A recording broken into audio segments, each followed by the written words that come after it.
Hello, welcome back to my channel. My name is Carly Stevens, and this is Carly Stevens Books for all things writing, publishing, and indie author life.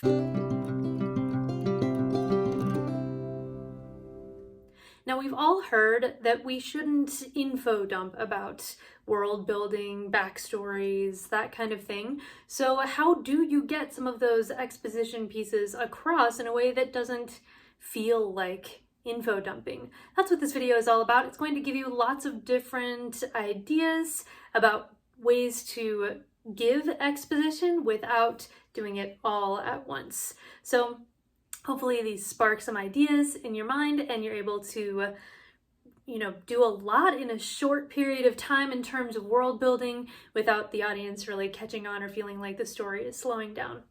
All right, so in no particular order, here is my list. Number 1, signs. Literally having a sign pointing to a particular place or giving a rule that's not your standard contemporary, America street sign kind of rule. Maybe you're in a fantasy world and or a sci-fi world, droids aren't allowed in this cantina. But having signs like that really build out the world in a way that is not obtrusive. So that is number 1. Number 2, you have to be careful with, but it is tried and true, and that is having one character teach another. In a lot of fantasy works, you have a sort of gateway character that the reader can relate to and see and learn about the world through. So, for example, you have the hobbits who leave Hobbiton in The Lord of the Rings and go and experience this vast world with these noble characters and all these races and all this history, and you see it through their eyes bit by bit. You go to Bree first, etc. And the same thing with Neo. He learns what the Matrix is, and it's through him that we get that information because he's being taught that information from the characters. I do the same thing in the Tanuan Academy series. Firion gets into the Tanuan Academy, which is an elite academy of mental warriors, and he learns what the Unreal is and how he can enter that to the school is all about fighting, but you can also communicate and do a lot of things while you're in that shared imaginative space. You do have to be careful with this.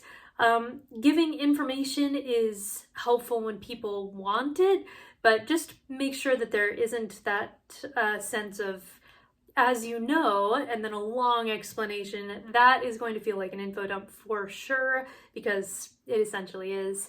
And then make sure that you break up those explanations with character moments and growth and misunderstandings, and kind of don't just give it all in one block, but present it to the audience like a class that they do actually want to be listening in on, because we know why this matters to the characters and how they can maybe grow from it.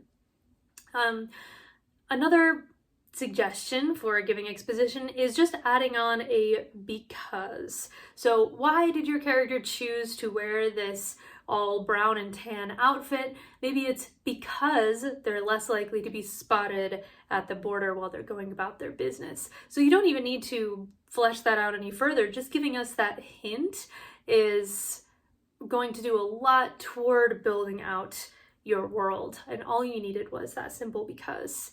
One of my favorite ways to get across backstory, world building, even physical appearance is by using comparison.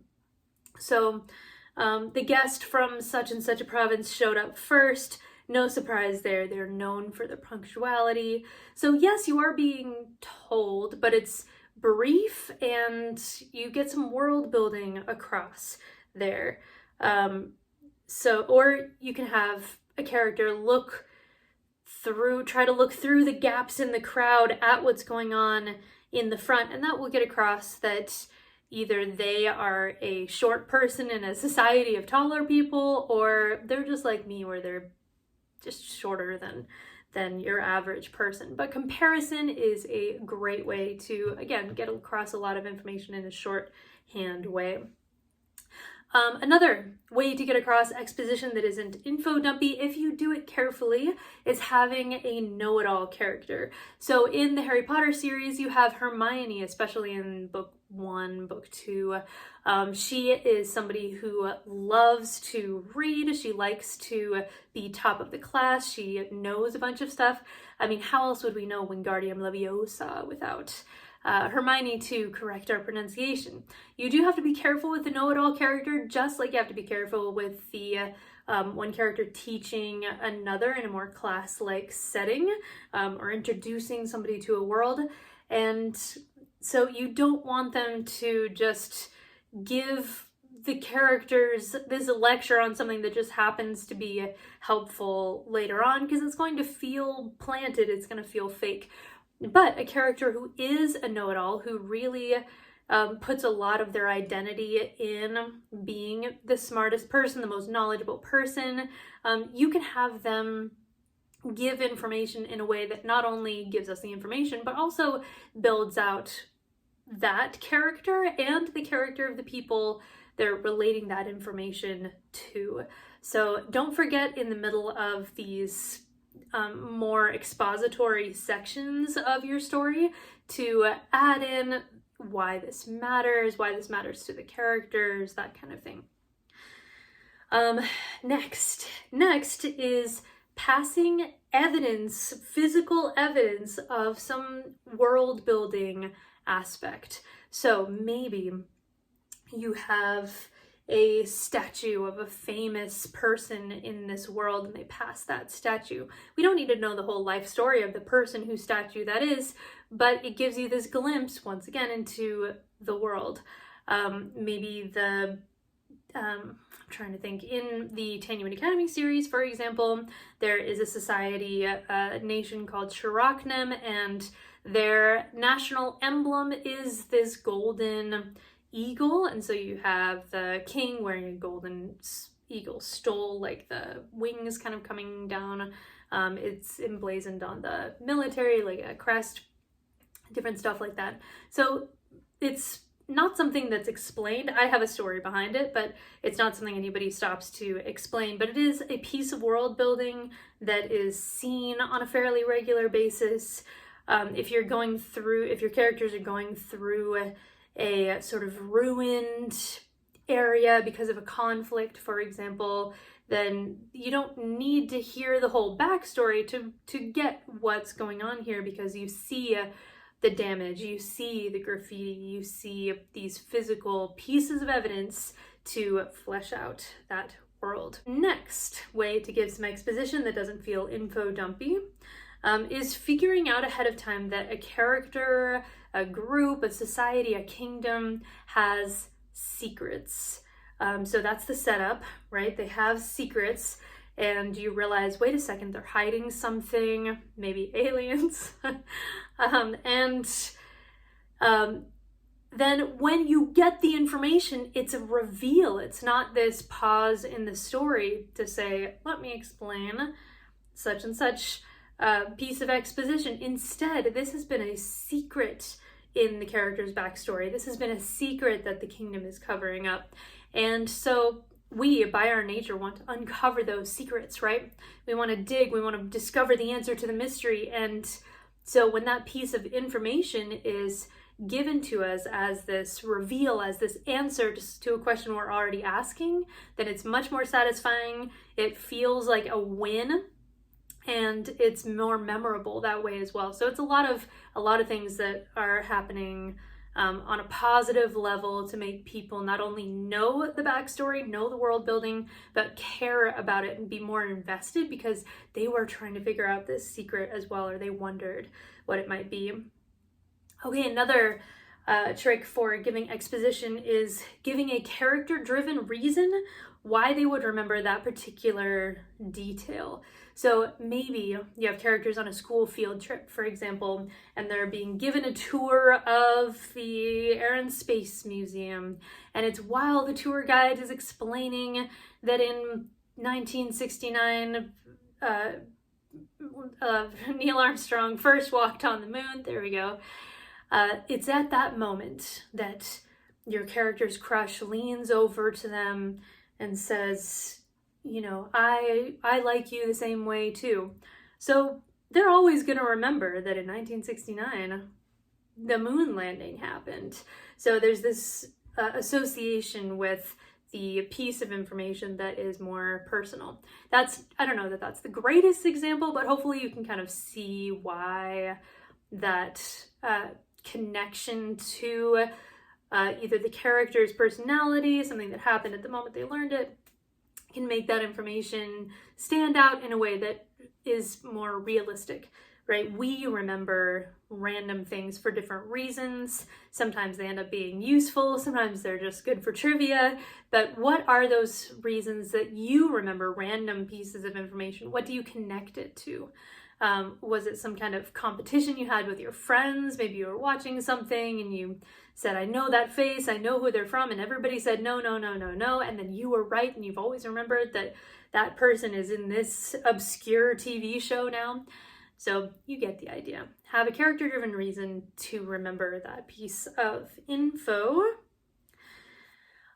One of the greatest ways to get across exposition, and I've kind of sprinkled this throughout a few other options so far, is by having characters dialogue. Not in the false, like, as you know, or, you know, here's an encyclopedia entry about something, but just talking to each other about world building or backstory in a more natural way.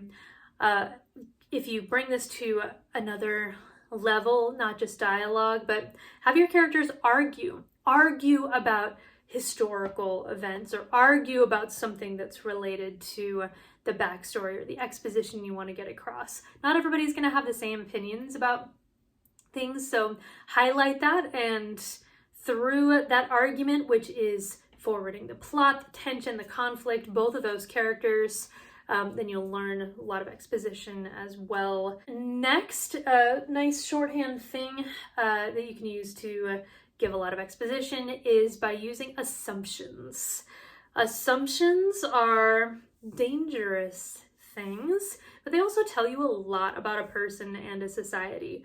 If they assume that you are not going to have your hair a certain color, that kind of tells you something about that society, right? If they assume that because you're from this fantasy land, you're going to act such and such a way, that tells you something about both societies. So just having assumptions that are then either confronted, confirmed, whatever it might be, that tells us a lot about the world building, about the characters. It's really pulling multiple shifts and not only giving us that information, which is hopefully the case with all of these recommendations. There are ways to not pause the story and become an encyclopedia entry. Instead, there are ways to do multiple things at once and make the audience care more about the information in the process. When you're talking about character appearance, backstory, more on a personal level than a world building level, although you can have some societal things as well, consider what the characters are self-conscious about and what they're proud of. And that will often tell you some important information, right? If they're proud of, going back to the hair thing, the way that the hair looks, the color that it is, that tells us something, that tells us a few different things, including what they look like, of course. If they're self-conscious about being this short, then that tells us something as well. So that is a way to get into the psyche of the character while giving information. And then finally, my last recommendation is, what are the limitations or advantages of society, the character, whatever, being the way it is? So I mentioned the shortness thing.